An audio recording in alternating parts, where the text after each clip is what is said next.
본문의 생명의 말씀 사도행전 9장 1절부터 9절 말씀입니다. 사울이 주의 제자들에 대하여 여전히 위협과 살기가 등등하여 대제사장에게 가서 다메섹 여러 회당에 가져갈 공문을 전하니 이는 만일 그 도를 따르는 사람을 만나면 남녀를 막론하고 결박하여 예루살렘으로 잡아오려 함이라. 사울이 길을 가다가 다메섹에 가까이 이르더니 호련히 하늘로부터 빛이 그를 둘러 비추는지라. 땅에 엎드려져 들음에 소리가 있어 이르시되 사울아 사울아 내가 어찌하여 나를 박해하느냐 하시거늘 대답하되 주여 누구시니이까. 이르시되 나는 내가 박해하는 예수라. 너는 일어나 시내로 들어가라. 내가 행할 것을 내게 이를 자가 있느니라 하시니 같이 가던 사람들은 소리만 듣고 아무도 보지 못하여 말을 못하고 서 있더라. 사울이 땅에서 일어나 눈은 떴으나 아무것도 보지 못하고 사람의 손에 끌려 다메섹으로 들어가서 사흘 동안 보지 못하고 먹지도 마시지도 아니하니라. 아멘. 옆에 계신 성도님들과 함께 인사 나누겠습니다. 참 잘 오셨습니다. 다시 인사 나누겠습니다. 옆에 계신 성도님과 지금 우리 성도님은 지금 어디로 가시나요? 인사하시겠습니다. 어디로 가시나요? 예배를 마치시고 집으로 가시나요? 어디로 가시나요? 오늘 이 말씀을 통해서 잘못된 길을 걸어가던 사울이 다메섹 도상에서 예수 그리스도를 만나서 바울이 되고 그의 삶이 예수님의 수에 꽉 붙들려서 정말 이 사람은 이방인들을 위해서 여러 임금들을 위해 택한 나의 그릇이다.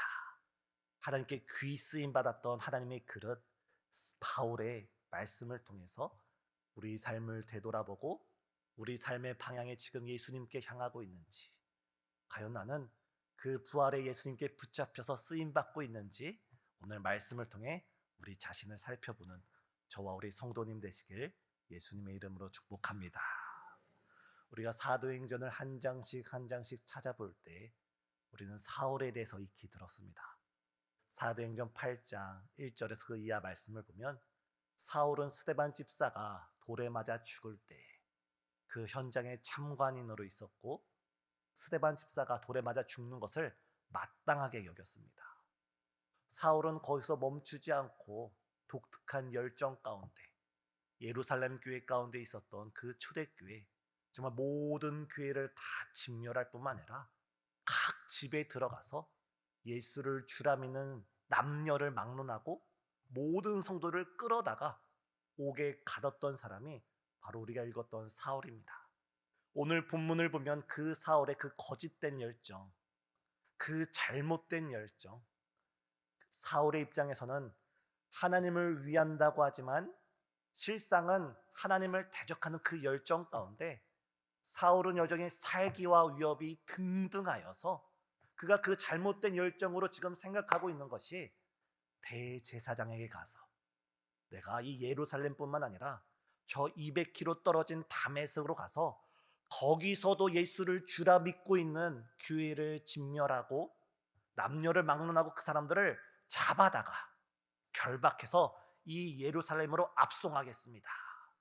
이 거짓된 열정 가운데 본문의 사울은 제사장에 가서 그 위임장, 그 공문을 받고 지금 다메섹 도상을 걸어가고 있습니다.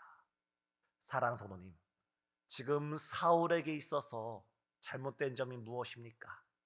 그에게 열정이 없었던 것이 아닙니다. 그는 누구보다도, 어느 누구보다도 세상에서 2등이라 하면 서러울 정도로 하나님을 향한 강한 열정에 붙잡힌 사람이지만 사울에게 있어서 문제는 그가 열정이 없어서가 아니라 그 열정이 잘못된 방향으로 쓰여질 때 그는 하나님의 영광을 위해 걸어갔던 인물이 아니라 하나님을 대적하기 위해 걸어갔던 인물이 되었습니다. 이 말씀은 오늘 우리를 비추는 말씀이기도 합니다.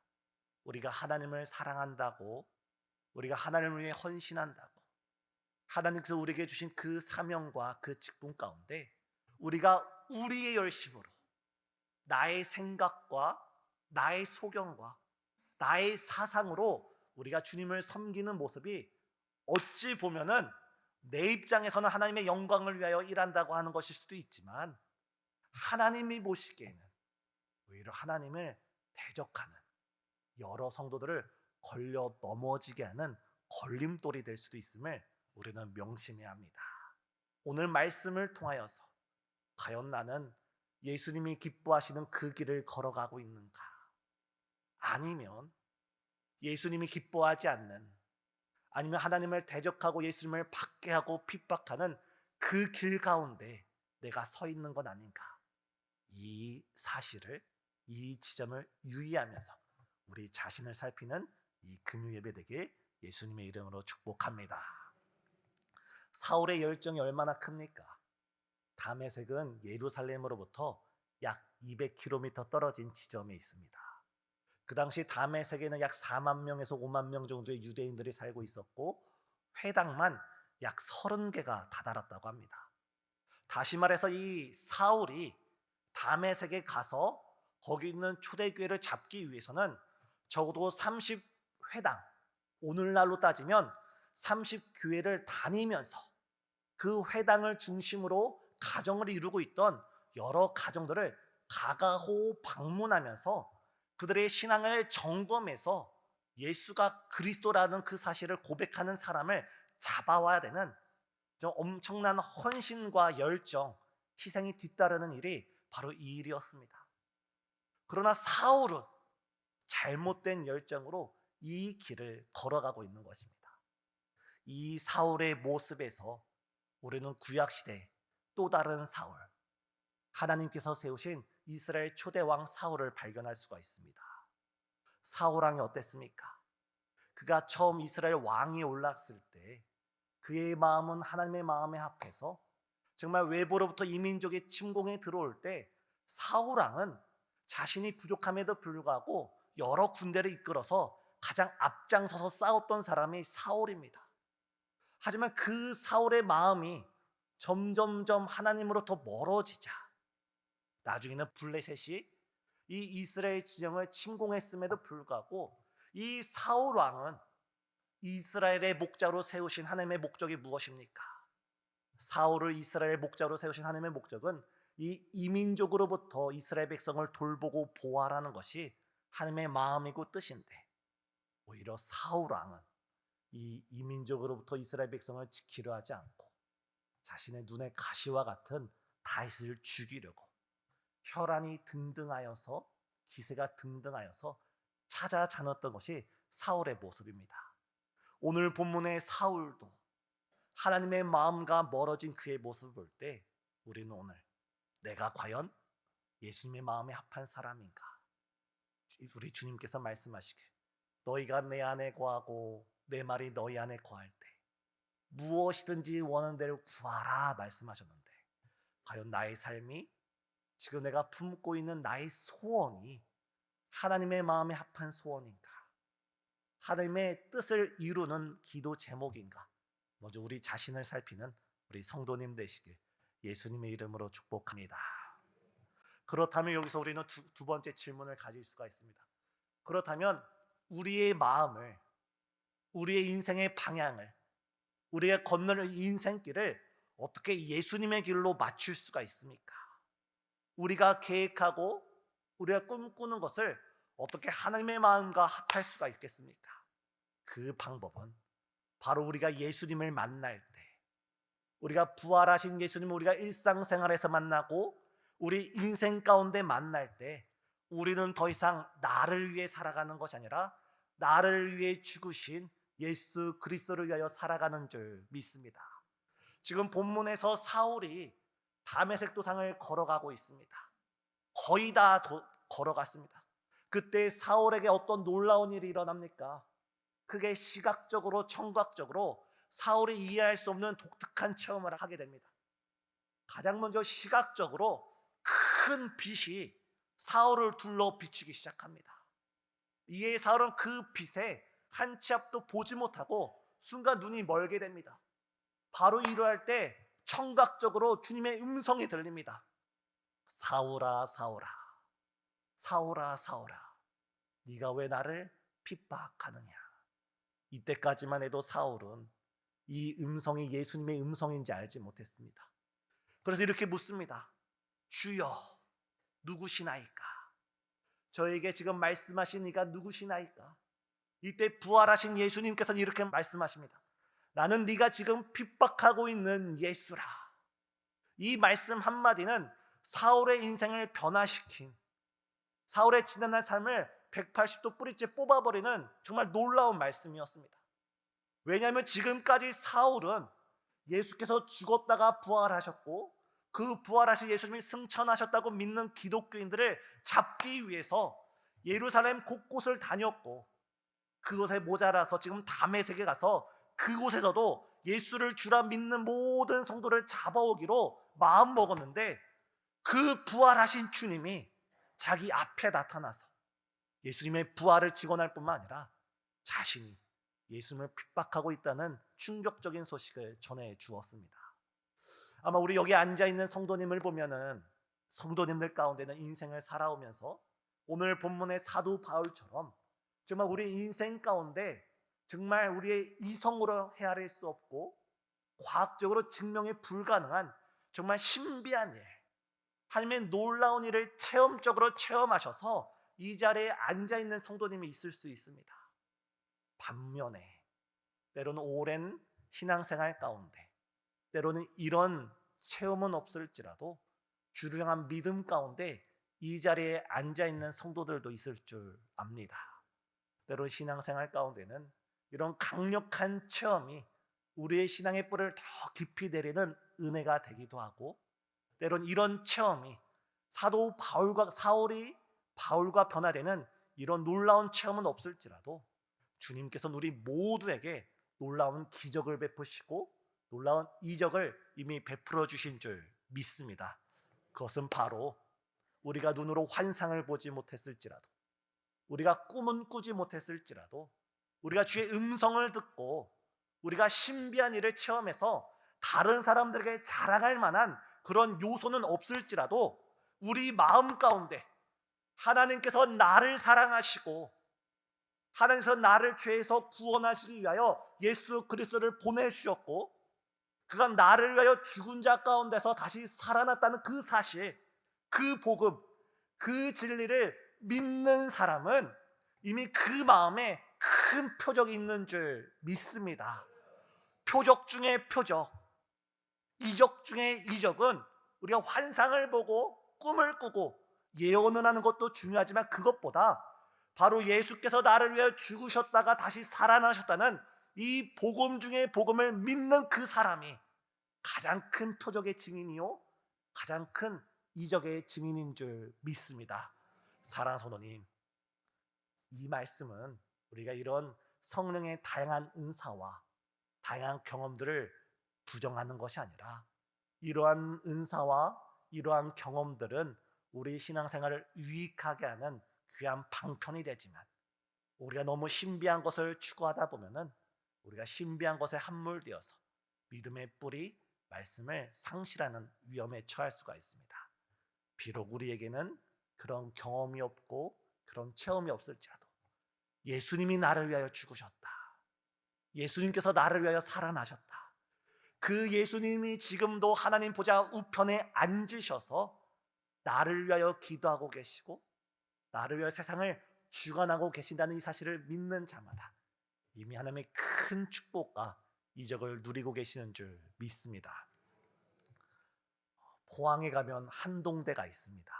기독교 대학으로 유명한 한동대가 있는데, 그 초대 총장님이셨던 김영길 박사님이 처음에 미국에서 유학생활을 할 때 전도를 받으셨다고 합니다.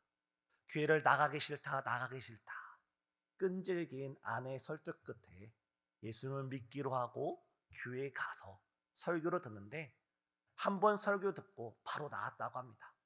왜냐하면 그 내용이 물이 변하여 포도주가 됐다는 사실이 머리로 믿어지지 않았습니다. 과학자로서 어떻게 이 물이 변하여 포도주가 되냐, 이것은 과학적이지 않다, 있을 수 없다면서 다시금 교회를 안 다녔다고 합니다. 그로부터 여러 세월이 지나고 나서 궁극적으로 이 김영길 총장님이 교회에 다니게 된 결정적인 이유가 창세기 1장을 딱 피는데 그 말씀이 어떤 말씀입니까? 태초에 하나님이 천지를 창조하시니라. 이 말씀이 믿어지는 순간, 머리로 납득되어져서 믿어진 게 아니라, 과학적으로 증명돼서 믿어진 것이 아니라 말씀이 말씀으로 믿어짐으로써 이 김영길 박사님이 거듭나게 되었고, 천지를 창조하신 하나님이라면 물이 변하여 포도주가 되는 것은 일도 아니다, 기적도 아니다면서 모든 성경이 그대로 믿어졌다고 합니다. 사랑하는 성도님, 성경 말씀이 하나님의 말씀이심을 믿습니까? 이것으로서 우리는 이미 하나님의 큰 은혜와 선물, 이적과 표적을 경험하고 있는 줄 믿습니다. 이 신앙 가운데 굳게 서는 저와 우리 성도님 되시길 예수님의 이름으로 축복합니다. 이때 사울은 눈이 어두워지고 앞을 보지 못했습니다. 이때 주님께서 어떻게 말씀하십니까? 너는 지금 다메섹으로 들어가라. 그러면 네가 무엇을 행할지 알려줄 사람이 있을 것이다. 오늘 우리가 본문을 끝까지 읽지 않았지만 18절까지 말씀을 보면 하나님께서는 아나니아라는 사람을 준비하시고 그 아나니아에게 말씀하여서 너는 지금 사울에게, 바울에게 들어가서 그에게 안수를 해라. 그러면 그의 눈이 밝아질 것이고 그가 성령으로 충만함을 받을 것이다. 그는 내가 이방인들과 여러 임금들을 위한 나의 택한 그릇이다라면서 하나님께서는 아나니아를 또 새롭게 부르시고 있습니다. 우리가 여기서 기억할 한 가지는 하나님께서 이 사실을 아나니아를 통하지 않고 사울에게 직접적으로 말씀해 줄 수도 있었습니다. 사울을 직접적으로 치료해 줄 수도 있었고 사울에게 직접적으로 그의 사명을 깨닫게 할 수도 있었는데 하나님께서는 직접적으로 일하시지 않고 아나니아라는 또 다른 하나님의 사람을, 일꾼을 세워서 그 사람을 통하여 일하고 있는 것이 오늘 하나님의 나라의 사역의 방법입니다. 왜 하나님께서는 자신이 직접 이 사울에게 바울로 역사할 수 있는데 왜 아나니아 선지를 통하여 새롭게 일하고 계십니까? 그것은 바로 하나님께서 우리 인간을 지극히 사랑하기 때문입니다. 우리 인간에게 있어서 가장 큰 축복은 바로 하나님께 붙들려서 하나님께 쓰임받는 것이 우리 인생의 최고의 축복임을 믿습니다.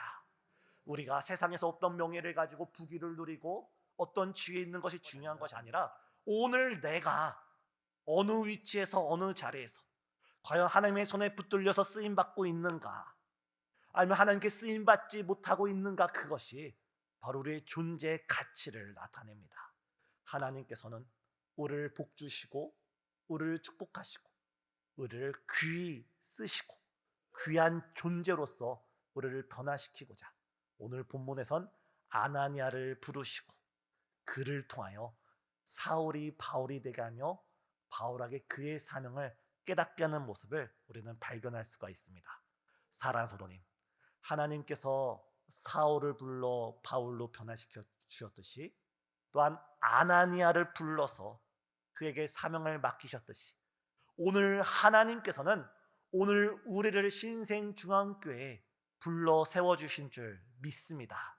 지금 우리가 어떤 사명을 감당하고 있습니까? 목사이든 장로이든 안수집사님이든 권사님이든 간에 우리가 하나님의 몸된 교회로부터 우리가 세움을 받았다면 하나님께서는 우리를 귀하게 쓰시고자, 하나님께서 우리가 쓰임받음으로써 우리를 더더욱 귀한 존재로 변화시키고자 우리에게 귀한 사명을 맡겨주신 줄 믿습니다. 오늘 이 시간 과연 나는 하나님께 어떤 사명을 받았는지 우리 자신의 사명을 기억하면서 우리 사명에 하나님의 기쁨이 되고 하나님의 영광이 되며 또한 나를 통하여서 많은 사람들에게 주의 영광을 나타내는 복음 증거자가 될 수 있도록 우리 자신을 위해서, 우리 사명을 위해서 함께 기도하는 저와 우리 성도님 되시길 예수님의 이름으로 축복합니다. 말씀을 마무리 지으면서 이번 여름 성경학교가, 이번 여름 수련회가 이러한 수련회가 되기를 원합니다. 우리 아이들이 그들의 마음이 열리고 그들 마음 가운데 말씀이 깨달아지고 성령의 충만함 가운데 우리 아이들이 하나님의 말씀에 붙들려서 우리 아이들이 예수를 주로 고백하며 이제 나는 나를 위해 사는 것이 아니라 하나님의 영광을 위해 살겠습니다. 이제 나는 나를 위해 사는 것이 아니라 하나님의 이름을 위해 살겠습니다. 목회자가 된다는 것이 아니라 우리 아이들이 인생의 목적을 예수로 삼는, 인생의 목적을 예수를 주로 삼는 그런 여름 수련회가 되길 우리 성도님께서 함께 기도해 주시길 바랍니다. 다 같이 기도하시겠습니다. 사랑과 은혜가 충만하신 하나님, 오늘 우리를 예배의 자리로 불러주시고 말씀의 자리로 불러주시고 기도의 자리를 불러주시고 이 예배를 통하여서 주의 말씀을 듣게 허락하여 주시니 진실로 감사드립니다. 주님, 정말 나의 삶이 주의 손에 온전히 꽉 붙들려서 주의 영광을 위하여 쓰임받는 거룩한 일꾼 될 수 있도록 우리 가운데 역사하여 주시옵고, 성령의 충만한 능력 가운데 살아있는 하나님의 말씀이 우리의 마음을 주장하여 주시고 우리의 생각을 다스려 주시고 우리의 인생이 하나님의 손에 귀 쓰임 받는 복된 축복자 될 수 있도록 우리를 인도해 주시옵소서. 우리가 주의 사명에 감당하기 위하여 우리의 육신의 연약함을 고쳐주시고 우리의 생활의 문제를 해결해 주시며 우리의 질병과 경제적인 모든 문제를 주께서 선하게 응답하여 주시옵소서. 예수 그리스도 이름으로 간절히 기도드리옵나이다. 아멘.